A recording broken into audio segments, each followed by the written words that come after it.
നമസ്കാരം. കഴിഞ്ഞ ആഴ്ച വത്തിക്കാനിൽ നടന്ന പ്രധാന വാർത്താ വിശേഷങ്ങളുമായി വത്തിക്കാൻ റിപ്പോർട്ട്. ഏവർക്കും സ്വാഗതം. സുവിശേഷത്തിന്റെ വിത്തുകൾ പൂക്കാൻ സമയമെടുക്കുമെന്ന് ഫ്രാൻസിസ് പാപ്പ.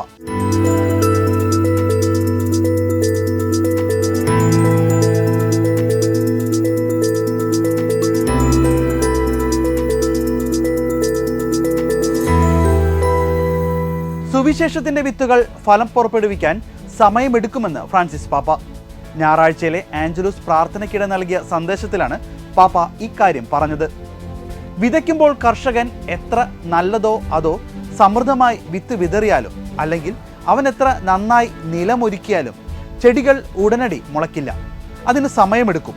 വിത്ത് മുളയ്ക്കാൻ സമയമെടുക്കുമ്പോൾ അതിന് പിന്നിലെ അത്ഭുതം സംഭവിക്കുകയാണ്. ഒരുപക്ഷെ അത് കാണാൻ ഒത്തിരി സമയമെടുക്കും. അതിന് ക്ഷമ ആവശ്യമാണ്. അതിനിടയിൽ ഒന്നും സംഭവിക്കുന്നില്ലെന്ന് ചിന്തിക്കാതെ നിലം പരിപാലിക്കുകയും നനയ്ക്കുകയും വൃത്തിയായി സൂക്ഷിക്കുകയും ചെയ്യേണ്ടത് അത്യാവശ്യമാണ്. അതുപോലെ തന്നെ ദൈവരാജ്യത്തിന് ക്ഷമ ആവശ്യമാണ്. അത് വളരാൻ സമയമെടുക്കുന്നതിനാൽ ആത്മവിശ്വാസത്തോടെ കാത്തിരിക്കേണ്ടതുണ്ടെന്നും ഫ്രാൻസിസ് മാർപ്പാപ്പ വിശദീകരിച്ചു. Cari fratelli e sorelle, buona domenica. Oggi il Vangelo della liturgia ci parla del regno di Dio attraverso l'immagine del seme. Varie volte Gesù usa questa similitudine e oggi lo fa invitandoci a riflettere in particolare su un atteggiamento importante collegato con l'immagine del seme.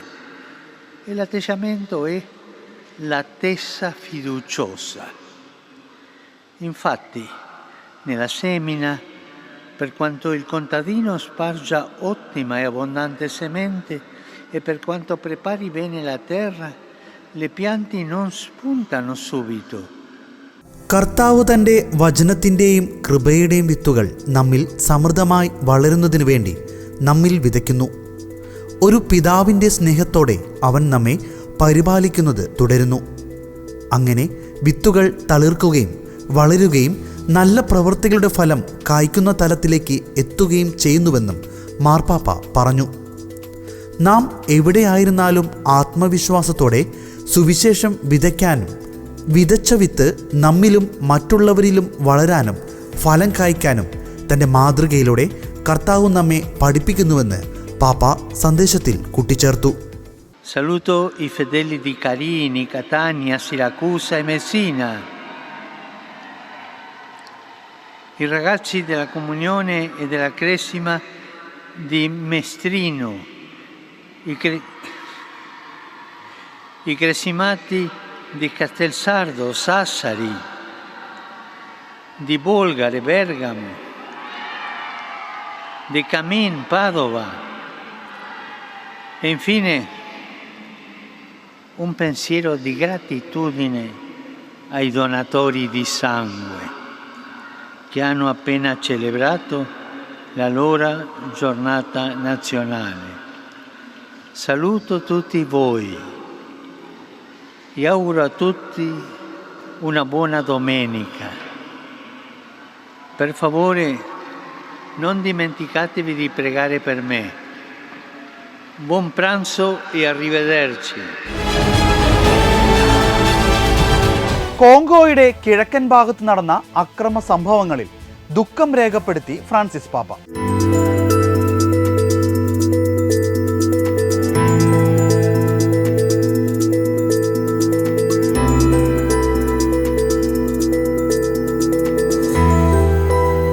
Democratic republic of കോങ്കോയുടെ കിഴക്കൻ ഭാഗത്ത് നടന്ന അക്രമ സംഭവങ്ങളിൽ ദുഃഖം രേഖപ്പെടുത്തി Francis പാപ്പ. കൊല്ലപ്പെട്ടവരിൽ ഭൂരിഭാഗവും ക്രൈസ്തവരായിരുന്നു. അവർ വിശ്വാസത്തെ പ്രതിയാണ് കൊല്ലപ്പെട്ടതെന്നും ജൂൺ 16 സെന്റ് പീറ്റേഴ്സ് സ്ക്വയറിൽ വെച്ച് നടന്ന ആഞ്ചലൂസ് പ്രാർത്ഥനയിൽ പാപ്പ അനുസ്മരിച്ചു. യുദ്ധത്താൽ കഷ്ടപ്പെടുന്ന ജനത്തിനായി പ്രാർത്ഥിക്കണമെന്നും പാപ്പ പറഞ്ഞു.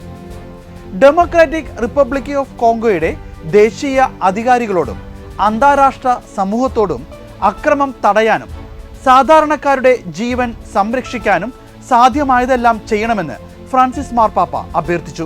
Tra le vittime molti sono cristiani uccisi in odium fidei, sono martiri.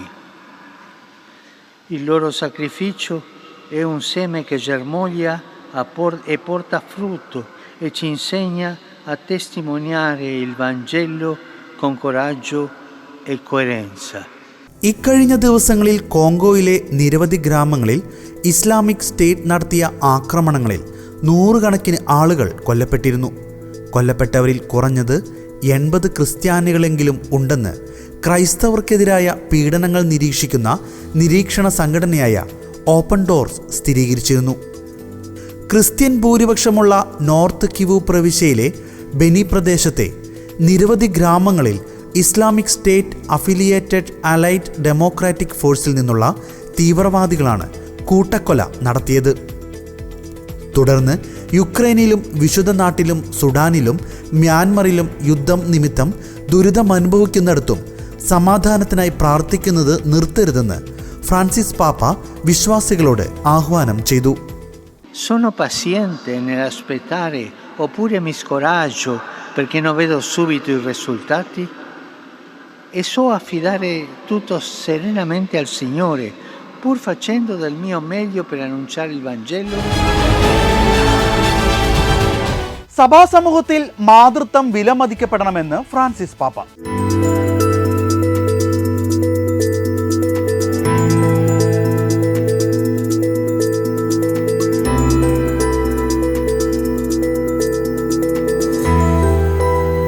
സാർവത്രിക സഭയുടെ ഭരണത്തിൽ മാർപ്പാപ്പയെ സഹായിക്കുന്നതിനും റോമൻ കൂരിയയുടെ പുനരവലോകനത്തിനുമായി ഫ്രാൻസിസ് മാർപ്പാപ്പ പ്രത്യേകം രൂപം നൽകിയ C9 കർദിനാൾ സംഘത്തിന്റെ യോഗം പര്യവസാനിച്ചു. തിങ്കളാഴ്ചയാണ് കർദിനാൾമാരുടെ ഉപദേശക സംഘത്തിന്റെ സമ്മേളനം വത്തിക്കാനിൽ ആരംഭിച്ചത്. ഈ വർഷം ചേരുന്ന 3ാമത്തെ സമ്മേളനമാണിത്. റോമൻ കൂരിയയുടെ നവീകരണ പദ്ധതിയിലും സഭയുടെ ഭരണ സംവിധാനങ്ങളിലും പാപ്പയെ സഹായിക്കുന്നതിനു വേണ്ടിയാണ് C9 കർദിനാൾമാരുടെ ഉപദേശക സംഘത്തിന് ഫ്രാൻസിസ് മാർപ്പാപ്പ രൂപം നൽകിയത്. ബോംബെ അതിരൂപത അധ്യക്ഷൻ കർദിനാൾ ഓസ്വാൾഡ് ഗ്രേഷ്യസ് ഈ ഉപദേശക സമിതിയിൽ അംഗമാണ്. കഴിഞ്ഞ സമ്മേളനം ഏപ്രിൽ മാസമാണ് ചേർന്നത്. ഏപ്രിലിൽ നടന്ന ചർച്ചകളിൽ യുക്രൈനിലെയും വിശുദ്ധ നാട്ടിലെയും യുദ്ധ സാഹചര്യങ്ങൾ, രൂപത ഭരണ സംവിധാനങ്ങളിൽ നടപ്പിലാക്കേണ്ട പരിഷ്കാരങ്ങൾ, സഭയിൽ സ്ത്രീകളുടെ പങ്ക് എന്നീ വിഷയങ്ങളാണ് പ്രധാനമായും ചർച്ച ചെയ്തത്.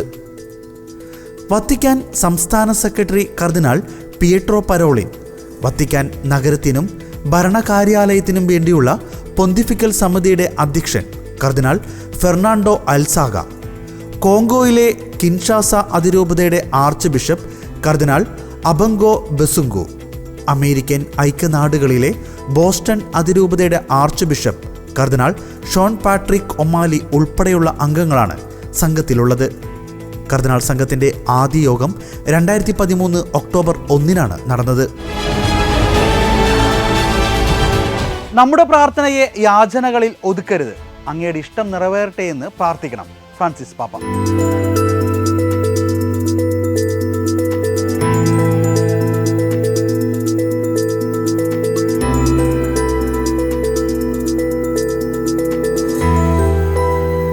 നമ്മുടെ പ്രാർത്ഥനയെ യാചനകളിൽ ഒതുക്കരുതെന്നും കർത്തൃപ്രാർത്ഥനയിലെ അങ്ങയുടെ ഇഷ്ടം നിറവേറട്ടെ എന്ന് പ്രാർത്ഥിക്കാനാണ് ശ്രമിക്കേണ്ടതെന്നും ഫ്രാൻസിസ് പാപ്പ. ജൂൺ 19 ബുധനാഴ്ച വിശ്വാസികളുമായുള്ള പ്രതിവാര കൂടിക്കാഴ്ചയ്ക്കിടെ സന്ദേശം നൽകുകയായിരുന്നു പാപ്പ. നമ്മുടെ പ്രാർത്ഥനയെ യാചനകളിലേക്ക് ഒതുക്കി തുടർച്ചയായ എനിക്ക് തരണമേ, ഞങ്ങൾക്ക് നൽകണമേ എന്നതിലേക്ക് ചുരുക്കി ദരിദ്രമാക്കാതിരിക്കാൻ സങ്കീർത്തനങ്ങൾ നമ്മെ സഹായിക്കുന്നു. അന്നു വേണ്ടുന്ന ആഹാരം ചോദിക്കുന്നതിന് മുമ്പ് അങ്ങയുടെ നാമം പൂജിതമാകണമേ, അങ്ങയുടെ രാജ്യം വരണമേ, അങ്ങയുടെ ഇഷ്ടം നിറവേറട്ടെ എന്ന് പറയാൻ സ്വർഗസ്നായ ഞങ്ങളുടെ പിതാവ് എന്ന പ്രാർത്ഥനയിൽ നിന്ന് നമുക്ക് പഠിക്കാമെന്നും പാപ്പ കൂട്ടിച്ചേർത്തു. സങ്കീർത്തനങ്ങൾക്ക് പുതിയ നിയമത്തിൽ ഒരു സവിശേഷ സ്ഥാനമുണ്ട്. പുതിയ നിയമത്തിലെ സങ്കീർത്തനങ്ങളുടെ ഉപയോഗം പിതാക്കന്മാരും ആഗമന സഭയും പിന്തുടരുന്നു. വിശുദ്ധ കുർബാനയിലും യാമപ്രാർത്ഥനകളിലും അവ ഒരു സ്ഥിര ഘടകമായിരിക്കുന്നു.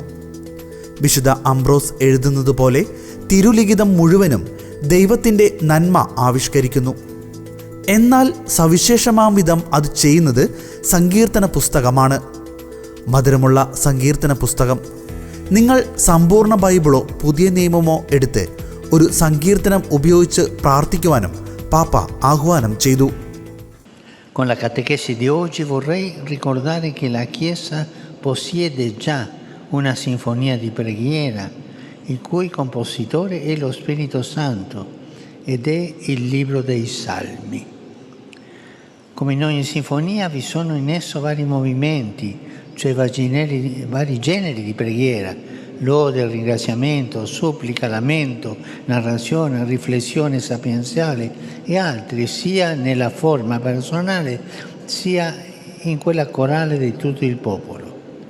Sono i canti che lo Spirito stesso ha messo sulle labbra della sposa, sua Chiesa.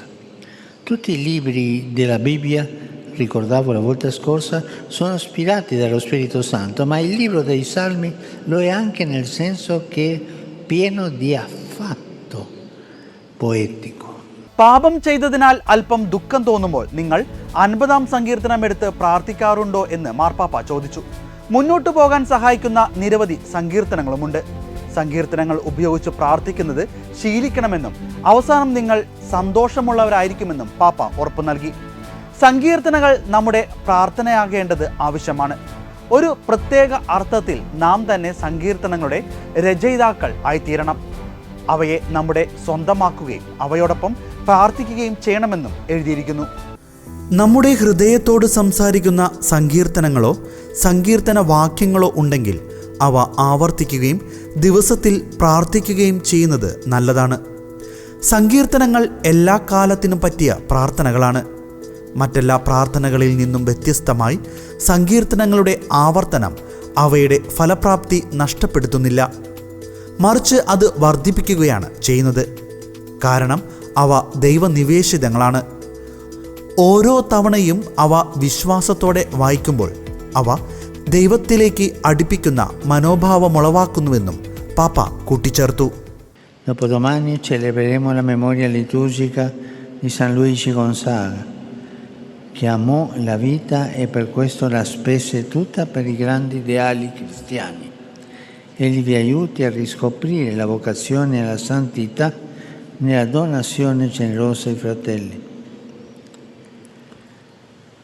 Fratelli e sorelle, continuiamo a pregare per la pace. La guerra sempre è una sconfitta dall'inizio.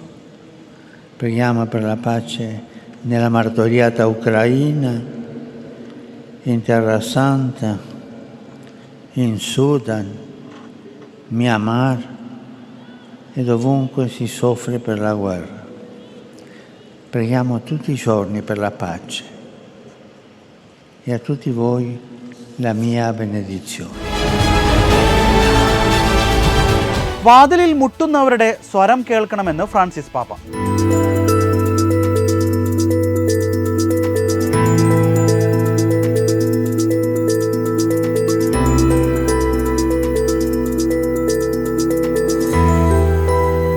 ലോക അഭയാർത്ഥി ദിനമായി ജൂൺ മാസം 20-ാം തീയതി ആഘോഷിക്കുന്ന വേളയിൽ സ്വന്തം ദേശം ഉപേക്ഷിച്ച് പലായനം ചെയ്യുന്ന സഹോദരങ്ങളുടെ നിലവിളികൾ കേൾക്കുവാനും അവരെ സ്വീകരിക്കാനും ആഹ്വാനം ചെയ്തുകൊണ്ട് ഫ്രാൻസിസ് മാർപ്പാപ്പ അഭ്യർത്ഥന നടത്തി.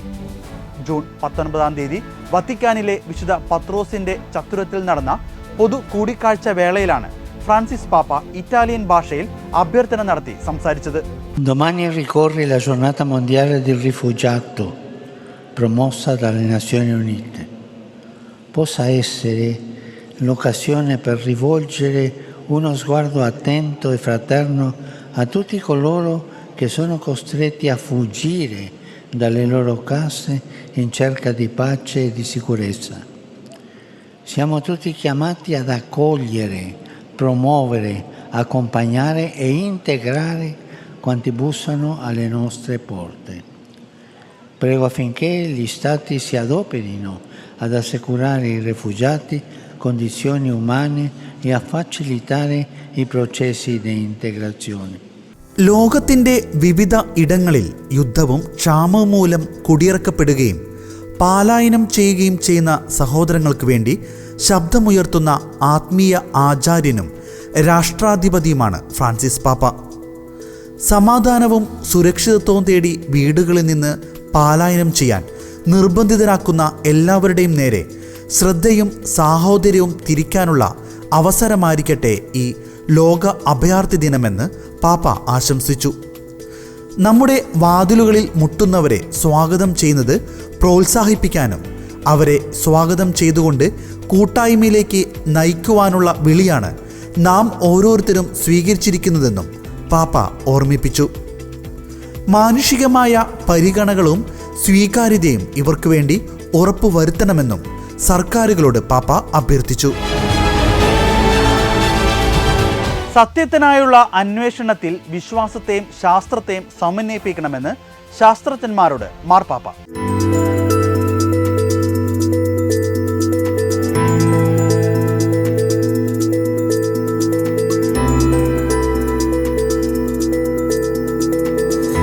സത്യാന്വേഷണത്തിൽ വിശ്വാസത്തെയും ശാസ്ത്രത്തെയും സമന്വയിപ്പിക്കാൻ ഫ്രാൻസിസ് മാർപ്പാപ്പ ശാസ്ത്രജ്ഞരോട് അഭ്യർത്ഥിക്കുന്നു.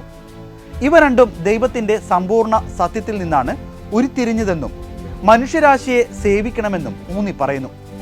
ഗുരുത്വാകർഷണ തരംഗങ്ങൾ, ബഹിരാകാശ സമയ ഏകത്വങ്ങൾ എന്ന വിഷയത്തിൽ ശ്രദ്ധ കേന്ദ്രീകരിച്ച വത്തിക്കാൻ സ്പെക്ലോയുടെ 2ാം കോൺഫറൻസിൽ പങ്കെടുത്തവരെ അഭിസംബോധന ചെയ്ത് സംസാരിക്കുകയായിരുന്നു ഫ്രാൻസിസ് മാർപ്പാപ്പ. പ്രപഞ്ചശാസ്ത്രത്തിൽ ശാസ്ത്രീയ ഗവേഷണം ഉന്നയിക്കുന്ന ഏറ്റവും പുതിയ ചോദ്യങ്ങൾ എന്ന സംവാദത്തിൽ ശാസ്ത്രജ്ഞർ ഒത്തുകൂടിയപ്പോൾ സഭ അത്തരം ഗവേഷണങ്ങളിൽ ശ്രദ്ധാലുവാണ്. അത് പ്രോത്സാഹിപ്പിക്കുന്നു. കാരണം അത് നമ്മുടെ കാലത്തെ സ്ത്രീ പുരുഷന്മാരുടെ സംവേദനക്ഷമതയെയും ബുദ്ധിയെയും സ്വാധീനിക്കുന്നുവെന്നും ഫ്രാൻസിസ് മാർപ്പാപ്പ അവർക്ക് ഉറപ്പു നൽകി. തങ്ങൾ ചർച്ച ചെയ്യുന്ന വിഷയങ്ങളിൽ വിശ്വസ്തയോടെയും എളിമയോടെയും പരസ്പരം അഭിമുഖീകരിക്കുന്നത് തുടരാൻ സന്നിഹിതരായ ശാസ്ത്രജ്ഞരെ ഫ്രാൻസിസ് മാർപ്പാപ്പ ഓർമ്മിപ്പിച്ചു. നിങ്ങൾ അനുഭവിക്കുന്ന സ്വാതന്ത്ര്യം നിങ്ങളുടെ മേഖലകളിൽ സത്യത്തിലേക്ക് മുന്നേറാൻ നിങ്ങളെ സഹായിക്കട്ടെ. അത് തീർച്ചയായും ദൈവത്തിൻ്റെ അത്ഭുതത്തിൻ്റെ പ്രകാശനമാണ് എന്നും അവസാനമായി ഫ്രാൻസിസ് മാർപ്പാപ്പ പറഞ്ഞു. നമ്മുടെ കാലത്തെ സ്ത്രീ പുരുഷന്മാരുടെ സേവനത്തിനായി ശാസ്ത്രത്തെ ഉൾപ്പെടുത്തുകയും അവരുടെ ദ്രോഹത്തിനോ നാശത്തിനോ പോലും വികലമാകാതിരിക്കുകയും ചെയ്താൽ വിശ്വാസവും ശാസ്ത്രവും ജീവകാരുണ്യത്തിൽ ഏകീകരിക്കപ്പെടുവാൻ കാരണമാകുമെന്നും ഫ്രാൻസിസ് മാർപ്പാപ്പ ഓർമ്മിപ്പിച്ചു. വത്തിക്കാൻ റിപ്പോർട്ട് ഇവിടെ പൂർണ്ണമാവുകയാണ്. വത്തിക്കാനിൽ നിന്നുള്ള കൂടുതൽ വാർത്തകളും വിശേഷങ്ങളുമായി നമുക്ക് അടുത്ത ആഴ്ച വീണ്ടും കാണാം. നന്ദി.